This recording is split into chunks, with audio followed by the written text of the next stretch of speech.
the qualifications that need to be met. In other words, no membership for Ukraine. And we know NATO has an open door policy, but that sounded like slamming the door on Ukraine's face. And Biden isn't alone. German Chancellor Olaf Scholz is doing the very same thing. He says no country can join NATO while at war. Now, these two votes are very important. The US is the largest military power in NATO, and Germany is the biggest European economy, so their support is key to inviting Ukraine. If that doesn't happen, Zelensky will be hoping for the next best thing, like some sort of guarantees. One suggestion is that some parts of Ukraine can join NATO. Those parts that are firmly under Kiev's control, they can join NATO. It's an innovative suggestion, but once again, it's highly unlikely to sail. Another suggestion is a roadmap, sort of like a checklist that Ukraine must tick off. What should it do to be able to join the NATO? I can guess what will be on top of that list: ending the war. President Zelensky will also be in Lithuania for this summit. He's expecting some big decisions to be taken there. We are working with our partners. We are working on security guarantees. We are also working on helping our partners to make some conclusions for this upcoming NATO summit meeting. And we would like to have all the decisions to be made during the summit. What does this tell you about NATO and Ukraine? A, the alliance is not united, and B, it's not serious about Ukraine. Just look at what Joe Biden is doing for Sweden. They applied for NATO membership last year. Biden is bending over backwards to get them included. In Sweden's case, the roles are reversed. Turkey and Hungary are blocking the membership. And what is Joe Biden doing?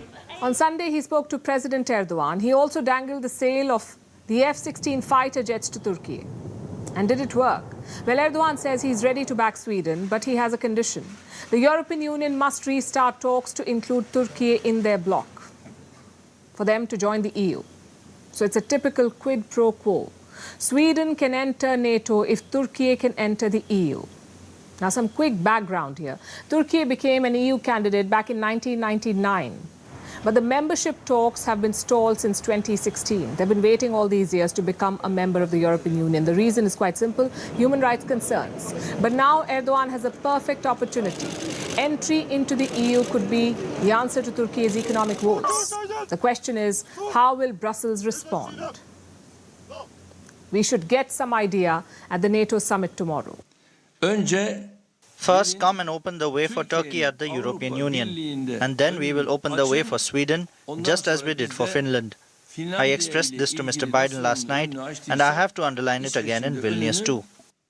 The European Union has a very structured process of enlargement, and with a very, very clear set of steps that need to be taken by all candidate countries, and even by those that wish to become candidate countries, and you cannot link the two processes.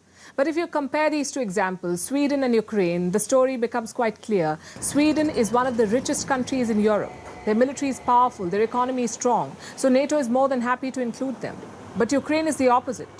Their army needs Western assistance, and their economy is spiraling. So what does NATO do? Turn the other way. Now, I know what some people will say about this. Isn't it NATO's choice to invite or not invite members? Well, it is. Why would they include Ukraine and drag themselves into a war? It's a fair point, but then be consistent. The US has no problem flooding Ukraine with lethal weapons, nor with angling for reconstruction projects. But when it comes to NATO membership, Washington disappears. What does that tell you? America's support is not for Ukraine, it's against Russia. And there's a big difference in that. Chances are tomorrow's summit will expose that difference. Well, Ukraine and the war is not the only issue. NATO's plan for Asia is also causing divisions. The alliance sees China as a rising threat, so it's being drawn into the Indo-Pacific. Just look at the guest list. There are 4 special guests: Australian Prime Minister Anthony Albanese, New Zealand's Prime Minister Chris Hipkins, Japanese Prime Minister Fumio Kishida, and South Korean President Yoon Suk Yeol. These 4 leaders are attending the NATO summit tomorrow. And what do they have in common? 2 things. 1, they're not NATO members. And 2, they're leaders from the Indo-Pacific. So what are they doing in Vilnius? Making friends with NATO. This is the second time they've been invited. The first time was last year, the 2022 summit. They attended that too.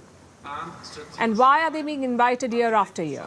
because the NATO wants to take on China. And this is a big shift. For the longest time, China was not on NATO's radar. That changed in 2019. That's when NATO called out China for the first time. In December 2019, the alliance issued a statement. This is what it said. We recognize that China's growing influence and international policies present both opportunities and challenges that we need to address together as an alliance. This is from an official communiqué. And what is NATO so worried about? Well, earlier this year, the NATO Secretary General was in Tokyo. This is how he spelled out his concerns.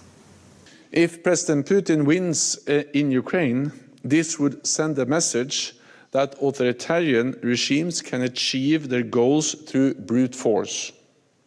This is dangerous. Beijing is watching closely and learning lessons that may influence its future decisions. Beijing is watching closely. He's talking about Taiwan and how China might invade it. Stoltenberg had an unambiguous message.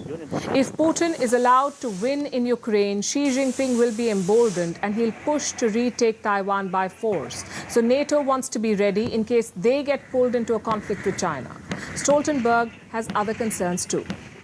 China is substantially building up its military forces, including nuclear weapons, bullying its neighbors and threatening Taiwan, trying to control critical infrastructure and spreading disinformation about NATO and the war in Ukraine.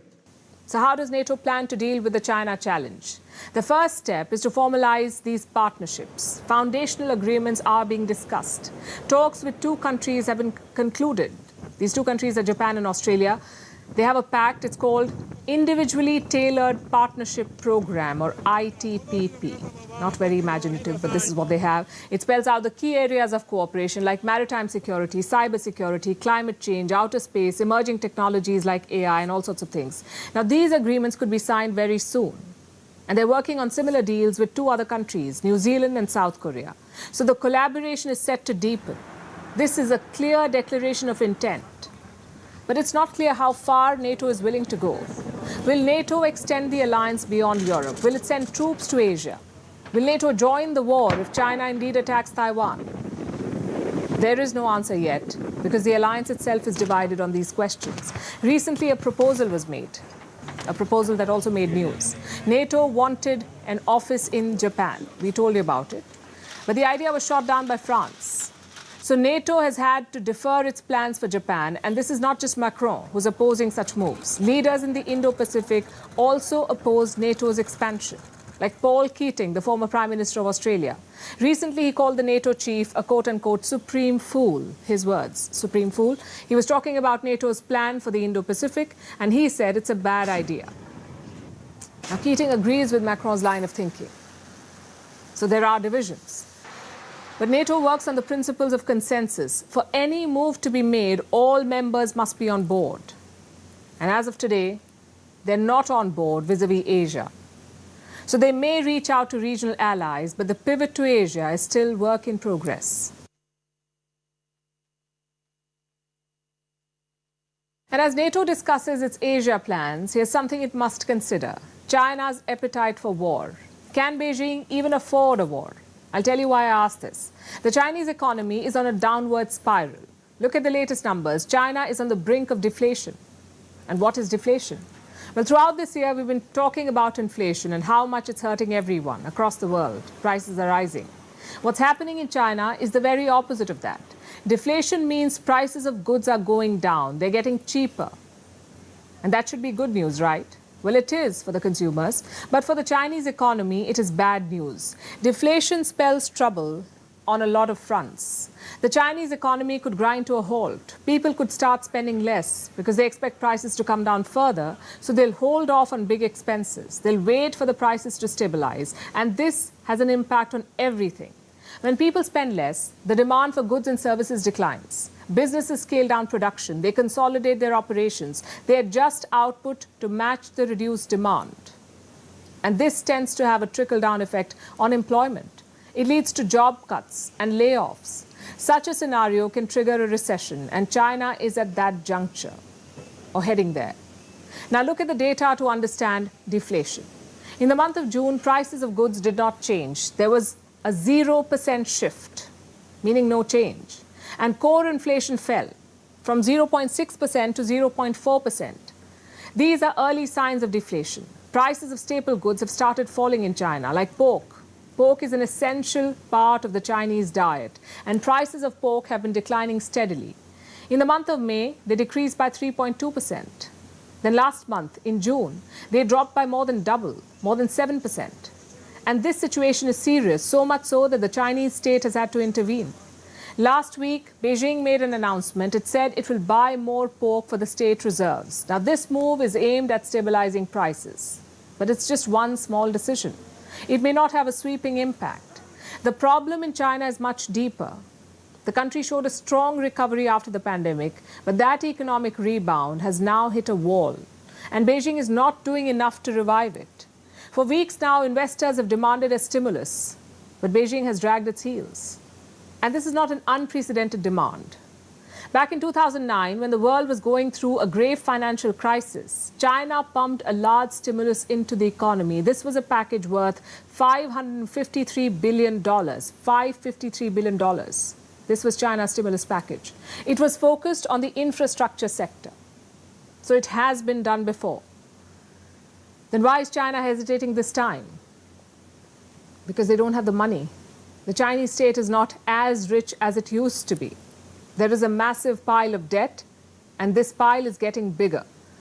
Going by one estimate from January, China's total public debt stood at almost $52 trillion. Let that figure sink in. $52 trillion. It's almost 3 times the size of China's economy. This debt is at record levels, the highest in the last 27 years at least. So Beijing faces a difficult choice. Should it pay this debt, or should it infuse more cash into the economy? The banks are already strained. Reports say non-performing loans are rising, creditors are unable to keep up with payments, and this includes government debt.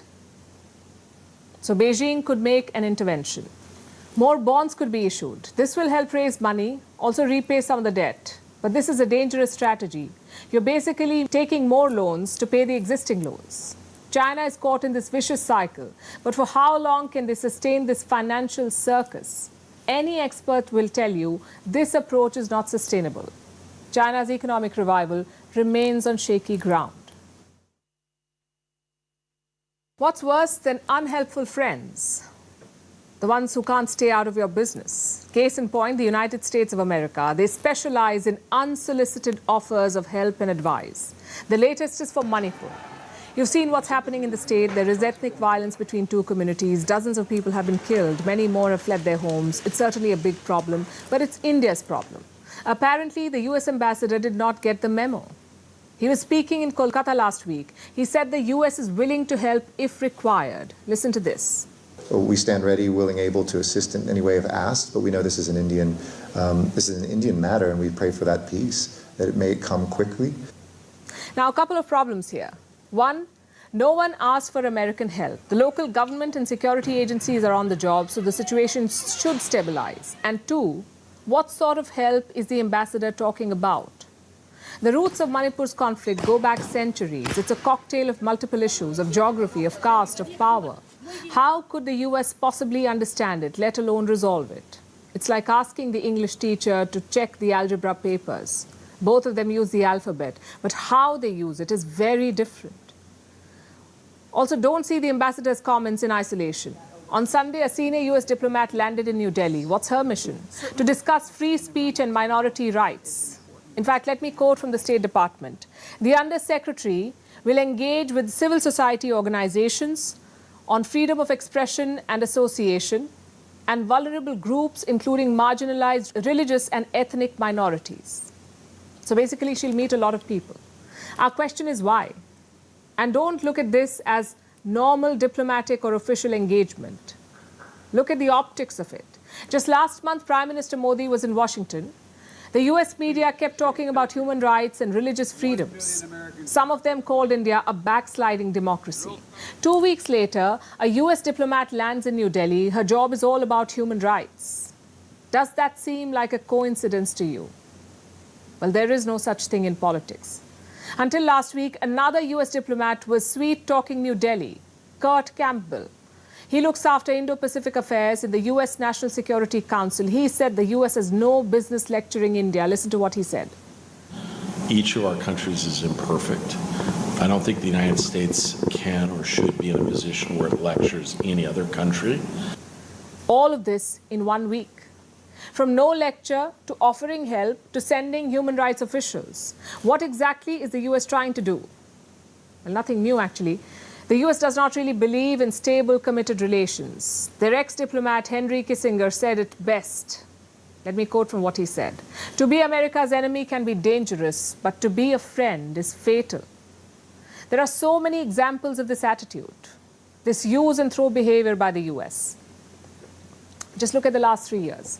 Afghanistan's civilian government got a taste of it in 2021. France was on the receiving end with AUKUS, and Ukraine is still dancing to America's tunes. My point is, only one thing matters to Washington, their own interest. And I'm not saying other countries are different. Everyone works for national interest. But the US has a tendency to take you along for the ride, which is why India should be wary. The US ambassador's comments may sound innocent and helpful, just a concerned friend looking to make things right. But the US has never done so in the last 250 years, so why would they make an exception for India now? The fact is, Manipur is an internal issue. So are human rights and religious minorities. True friends accept and trust each other to handle their own affairs, which is why Indian diplomats do not talk about abortions in the US or the never-ending gun violence. Are they not serious problems? Yes, they are, but they're America's problems. Having said that, do you know what the irony is? These Western countries love to meddle when nobody asks them to. But when you actually need them to help you, they disappear. That's our next story.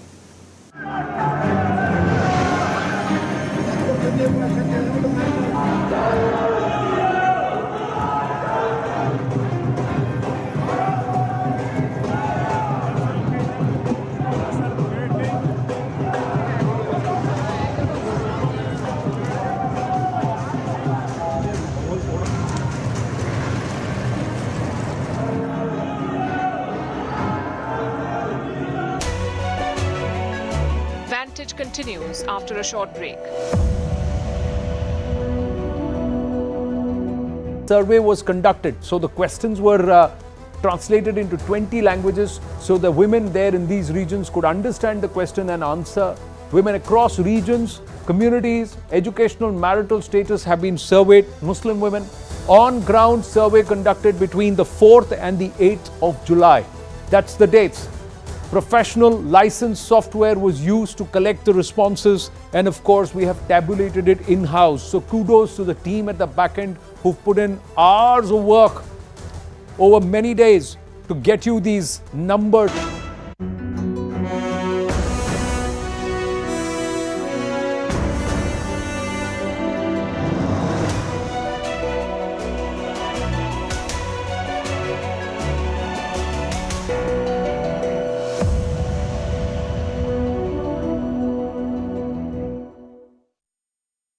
July 8th was supposed to be D-Day for Khalistanis. That's last Saturday. They had planned rallies across Western towns. It was supposed to be a show of strength. Instead, this is what we got. Tiny demonstrations outside Indian diplomatic missions. Calling it a rally would be a lie. You've seen more people at iPhone launches. But either way, this is what happened. Khalistanis gathered in San Francisco, Toronto, Melbourne and London. They carried these posters. You've seen them before. They describe Indian diplomats as killers. 2 people were arrested by the police in Canada, but elsewhere there was no disturbance. And a couple of reasons for that. 1, the Khalistanis were small in number. And 2, there was an even bigger counter-protest. Just look at these pictures now. Indian Canadians turned up with the tricolour in Toronto. They shouted, "Long live India" and "Vande Mataram." Took the fizz out of the so-called rally. It also tells you the reality of the Khalistan movement. It's a small but violent minority. The rally in London had around 30 to 40 people, same in Melbourne and San Francisco. But the ones in Canada were somewhat bigger. Thankfully, Saturday's event did not turn violent. But the next time may be different, which is why Western nations need to act now. None of these governments attempted to stop the Freedom Rally. They could have, but they chose not to.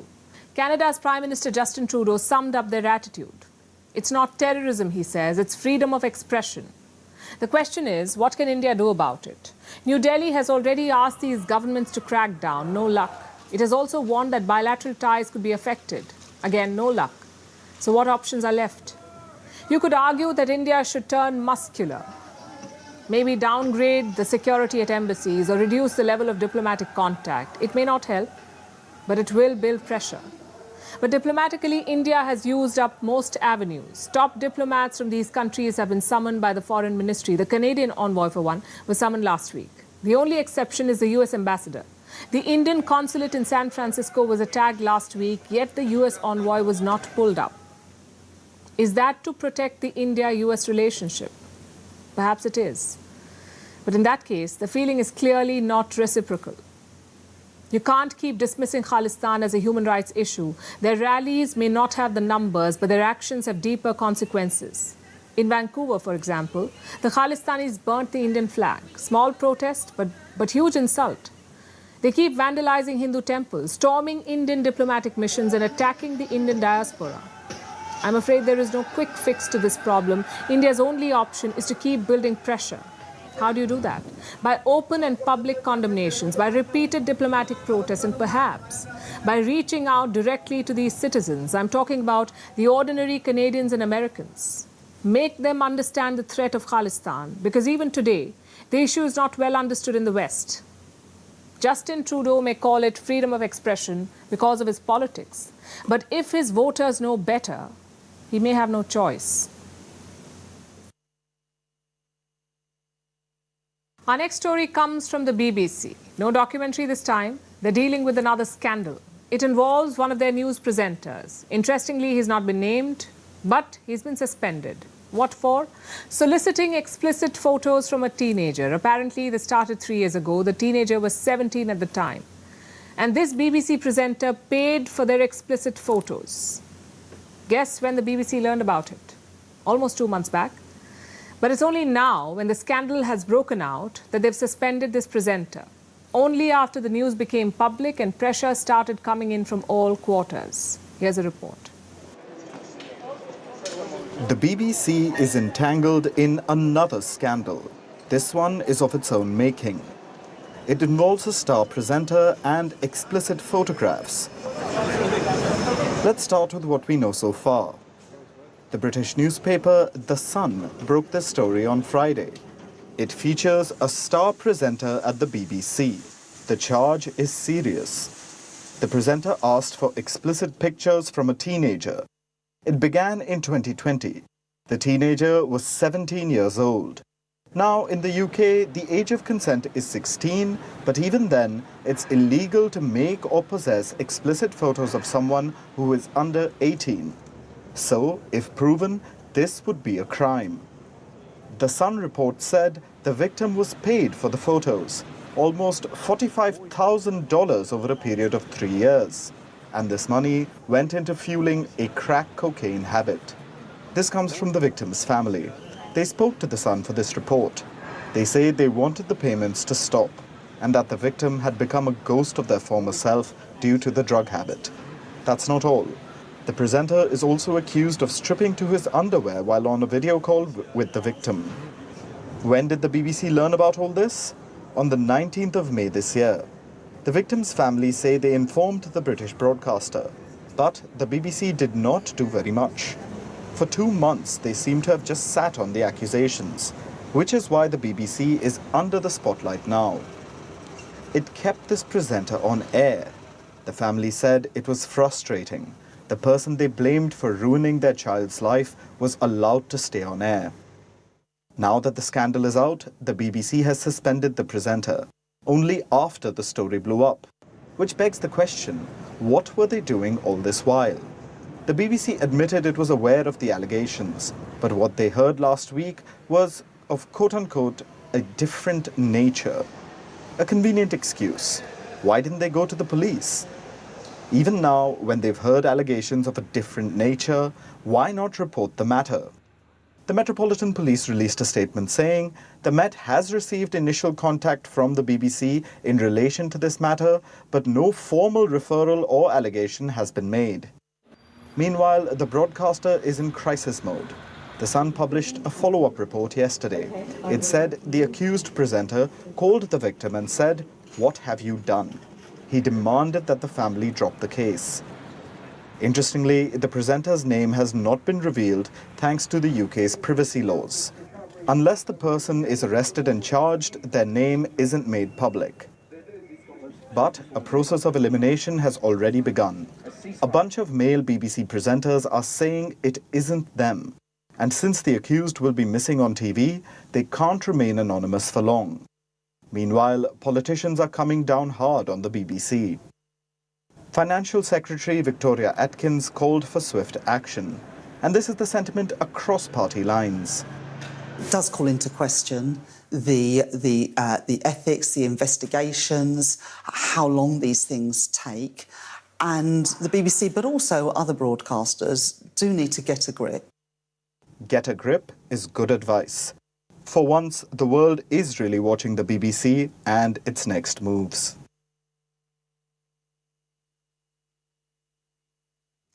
India is dealing with the fury of rains, especially parts of northern India. At least 28 people have died. The mountainous state of Himachal Pradesh is experiencing flash floods and landslides. Several parts have seen a month's worth of rainfall in a single day.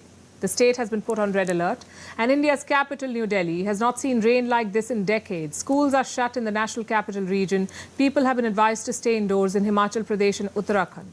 And more rains are expected in the coming week. Here's a report. The rivers of northern India are full to the brim. They are sweeping away everything in their path. Cars, trucks, bridges, buildings. Nothing can withstand the fury of the rivers.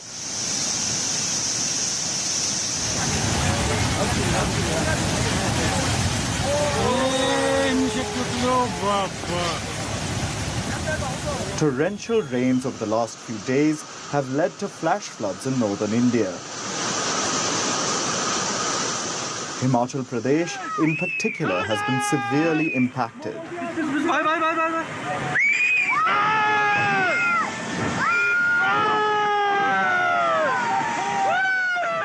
It has seen 13 flash floods, 14 landslides, 700 road closures, hundreds of people stranded. And the cutting of electricity and mobile services in several parts of the state. But it isn't just the mountains that are inundated. Most of northern India is reeling from the heavy rain. These are the fields of Punjab, India's breadbasket. The flooding is likely to lead to food supply problems in the near future. Cities are waterlogged. Schools and offices have been shut in the capital, Chandigarh. It's apparently one of India's smart cities. Not smart enough to deal with the heavy downpour, it seems. Then there's India's capital, New Delhi, the country's seat of power. Home to embassies and diplomatic missions from around the world. The venue of the upcoming G20 summit. This was its condition yesterday. The rain brought it to its knees.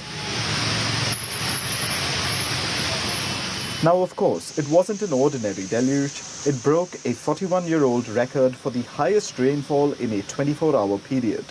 But does that excuse the poor management? Thousands were inconvenienced, and they expect better. We're having many problems due to the rain. Several areas are waterlogged, and our cab also got stuck on the way. The government should pay attention to this issue because the monsoon season has arrived. We just came out to have lunch over here, but look at the state of the waterlogging. I don't know what government is doing about this, and it's not a matter of only 1 year. This happens every year. We are facing many challenges as the water is sometimes up to chest or waist level, and even if it rains a little, the area gets waterlogged. The third person was from Gurugram or Gurgaon. It's a part of India's national capital region. It's also home to numerous multinationals. And he said he faced chest-high water, that the area gets waterlogged with just a bit of rain. How is that acceptable in India's capital region? Delhi and the surroundings have already seen more than twice the average amount of rainfall this monsoon, 112% more than the annual average, in fact, and that won't stop soon. In fact, moderate to heavy rains are expected all week. So will the people be forced to deal with absurd waterlogging every other day? There needs to be better planning in the historically vulnerable hills and, of course, in the capital. Because if the seat of power gets crippled with every shower, how can India expect to be taken seriously when the world visits? Now let's turn our attention to Thailand. It's home to over 70 million people. And now this Asian nation is facing a tea wave. No, not tea as in the drink. The Thailand is big on that as well. We are talking about a wave of pop culture, music, movies, TV series and idols. Some brand new, some recycled, and all of them inviting a flurry of fans from all over the world. We'll tell you why. Also discuss if the tea wave could turn the tide for K-pop, which currently dominates Asia's pop culture. Here's a report.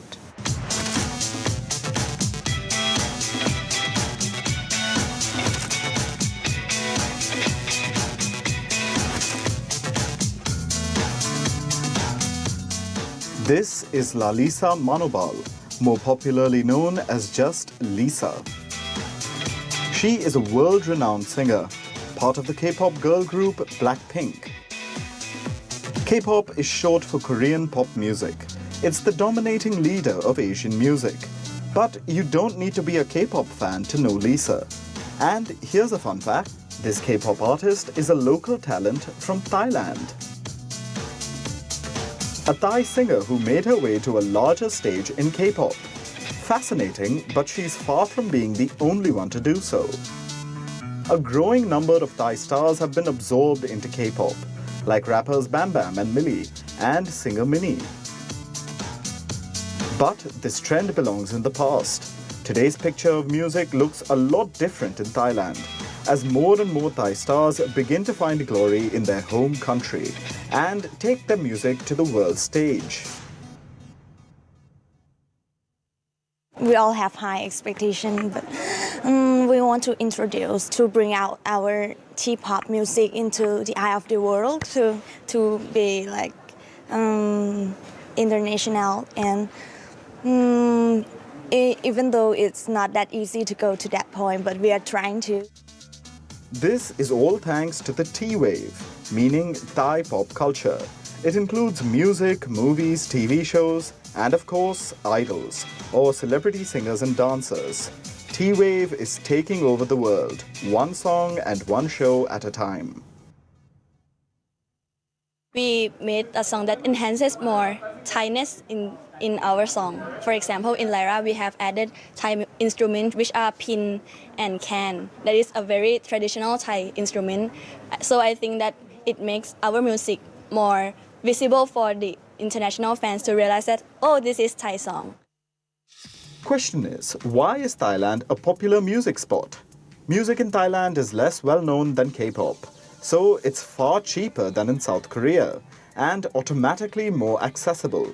Fans travel from across the world to attend concerts here, which is tourists coming from China, Malaysia and Singapore. But that's not all. Thai music is going global, with a large number of Western visitors. So far this year, the country has attracted over 12 million tourists. People aren't just coming to Thailand for Thai music, but other genres too. Fans attend K-pop concerts in Thailand because tickets are cheaper, as K-pop has become increasingly unaffordable. So when BTS, the iconic K-pop band, performs in Thailand, this is the reaction. But as we said, T-wave is much more than music. It's the entire Thai pop culture that's trending.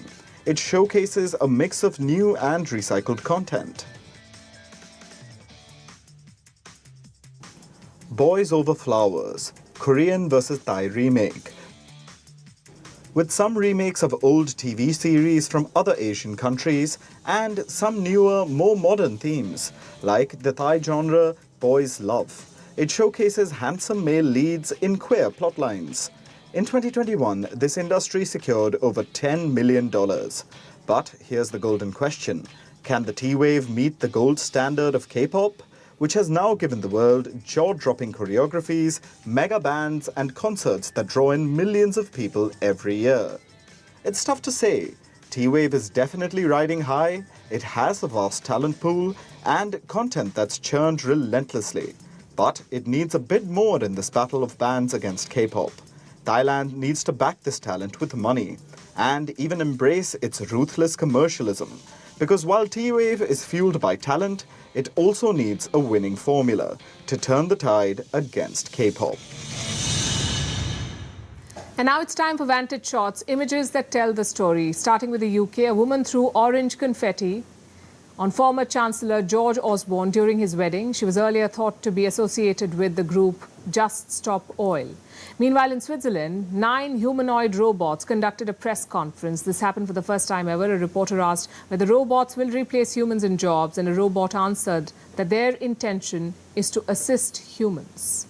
In the US, divers dressed as mermaids to raise awareness on the preservation of the coral reef.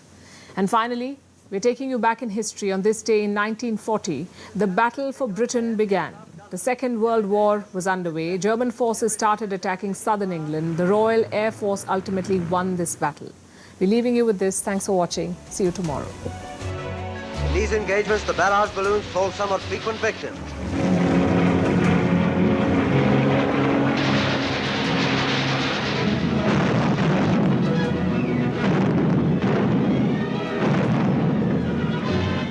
HMS Exeter received the brunt of the battle. So battered was the Nazi raider that she fled for shelter into the neutral harbour.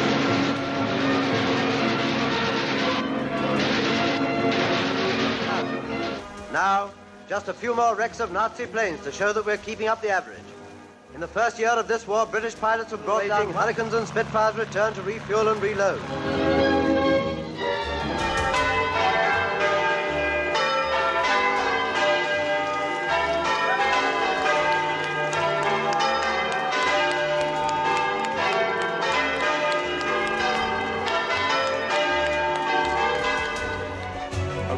Robot in the JAM Galaxy band. I think there should be global regulation of your capabilities. I'm using this avatar for teaching the classes or giving lectures, and sometimes I'm using Innovation Ambassador for the United Nations Development Programme.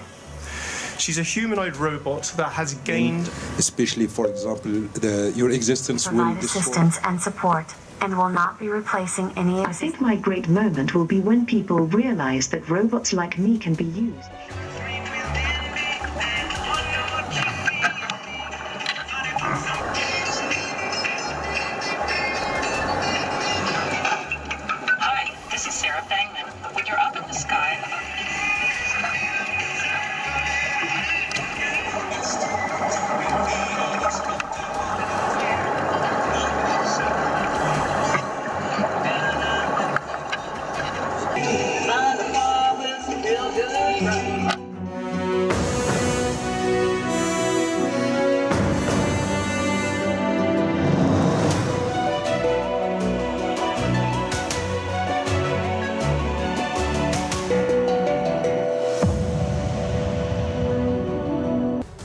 Over many days to get you these numbers, crunch them and get you the most important insight. Now, these are the 2 questions that we have brought to you through the course of the day here on this special broadcast. Do you support a common law for marriage, divorce, adoption and inheritance? And that's it. The second question that we've asked, so let's look at the response for the first question. The first question, the response, an overwhelming 67.2% say yes. 7.4% sitting on the fence. Do you support a common law on marriage, divorce, adoption, inheritance? Then let's quickly get to you the second question that we've showcased through the day. There are 7 questions in this questionnaire, important ones. Question number 2 is a simple question on India's biggest survey on UCC. Do you support 21 years as the legal age of marriage for both men and women? Across the board, 78.7% have said yes, an overwhelming number. And if you break it down via age groups, with Zaka will in just a bit, it just becomes, the numbers only balloon up further, and then it becomes an absolute brute majority of people who say yes, it's high time we did it. Without wasting time, and let's quickly go across to the other question that start with here on this very special broadcast. Do you think, the question is, do you think Muslim men should have the right to marry up to 4 women? Do you really think Muslim men should have the right to marry up to 4 women? Polygamy, should it be allowed? Let's look at what the numbers suggest. The numbers very clearly say no. 76.5% of the respondents say no. 17.4% of the respondents say yes. 6% odd are sitting on the fence. This is the overall number of the sample, 8,035 women. Let's go. Questions 1, 2 and 3 to Zaka as he breaks it down based on the nature of the respondents. Yes, yeah, Zaka. I think this question about whether Muslim men should be allowed to marry up to 4 wives. They are legally allowed as per Muslim personal law to have up to 4 wives. I think this is one of the most repulsive sort of practices, because if you look at modern day marriages across, irrespective of religion, caste, creed, etc., the concept has now wired down to one husband, one wife, or one.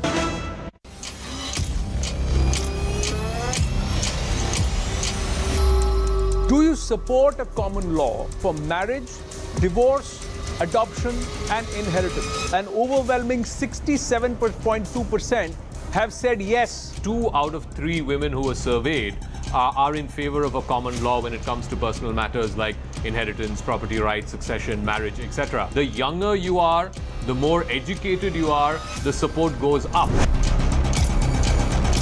Political parties who are opposing the rights of women, let their eyes be opened, let them look at the situation. जो राजनेता बिना जाने इसको oppose कर रहे हैं, शायद इस सर्वे के बाद उनकी आंख खुलेगी।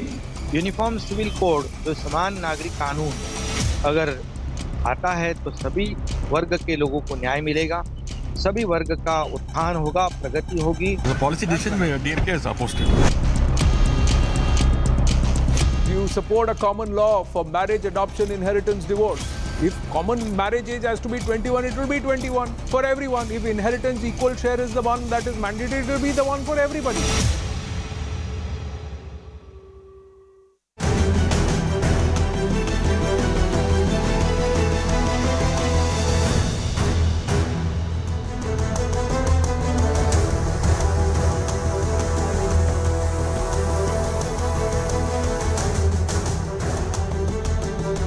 Namaste, Jai Hind and welcome to what is India's biggest survey on the Uniform Civil Code. Amid the ongoing debate over the Uniform Civil Code and whether or not all these aspects of civil contracts should come under the ambit of one common law, CNN News 18 had done a groundbreaking survey conducted by a team of more than 880 surveyors. We bring you the voice of Muslim women across 25 states and union territories pan-India. The objective was to understand the thoughts and opinions of Muslim women on the implementation of a uniform civil code. The surveyors engaged with Muslim women from different walks of life, capturing their perspectives on this significant issue. The survey provided a platform for Muslim women to express their views freely without prejudice. This mega survey by CNN News 18 serves as a powerful testimony to the thoughts and aspirations of Muslim women.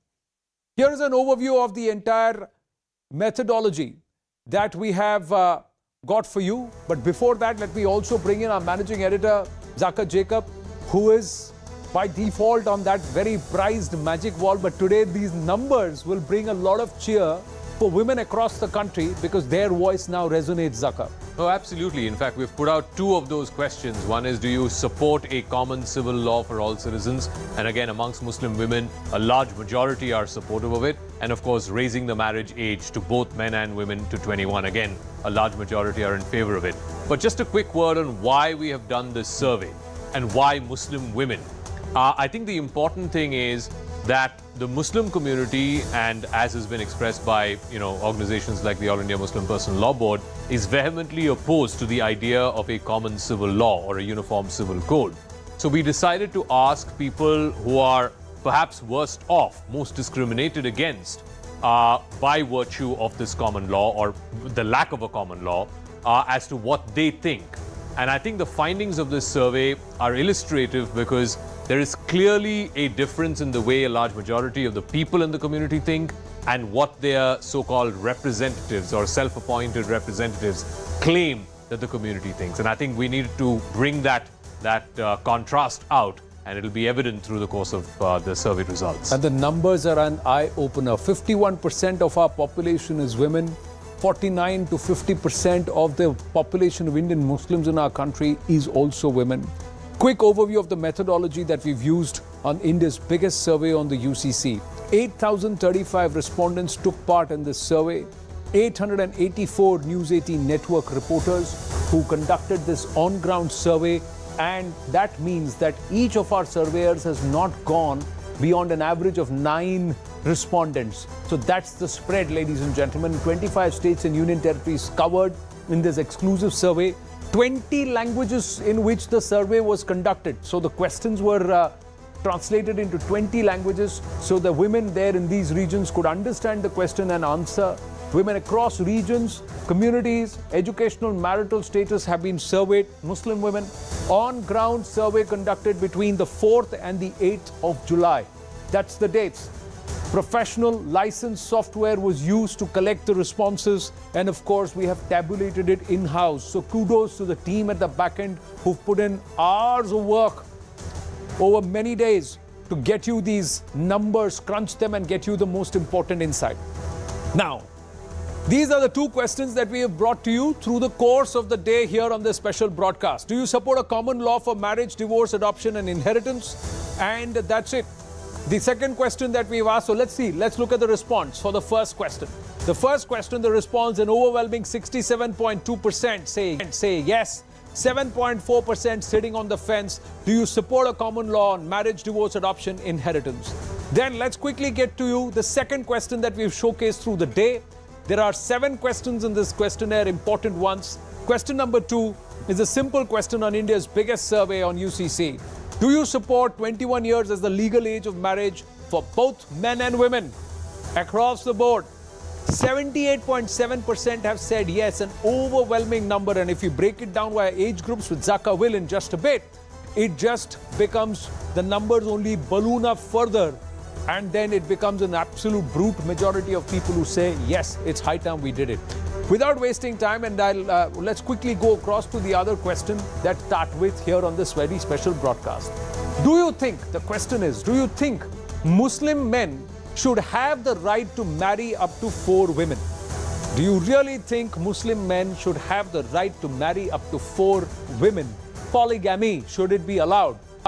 Let's look at what the numbers suggest. The numbers very clearly say no. 76.5% of the respondents say no. 17.4% of the respondents say yes. 6% odd are sitting on the fence. This is the overall number of the sample, 8,035 women. Let's go. Questions 1, 2, and 3 to Zaka as he breaks it down based on the nature of the respondents. Yes, yeah, Zaka. I think this question about whether Muslim men should be allowed to marry up to 4 wives. They are legally allowed, as per Muslim personal law, to have up to 4 wives. I think this is one of the most repulsive sort of practices, because if you look at modern day marriages across, irrespective of religion, caste, creed, etc., the concept has now wired down to one husband, one wife, or one person, one spouse. Basically, the foundational the foundation of modern day marriage is built on fidelity. So having 4 wives is something that is a repulsive practice. But there again, if you were to break down amongst graduates, you said, 76.5% have opposed the idea of polygamy or having multiple spouses, multiple wives. In this case, if amongst graduates, it goes up by another additional 2 percentage points, from 76.5 to 78.5. But amongst graduate respondents, very, very few are supportive of this practice. Just about 5% saying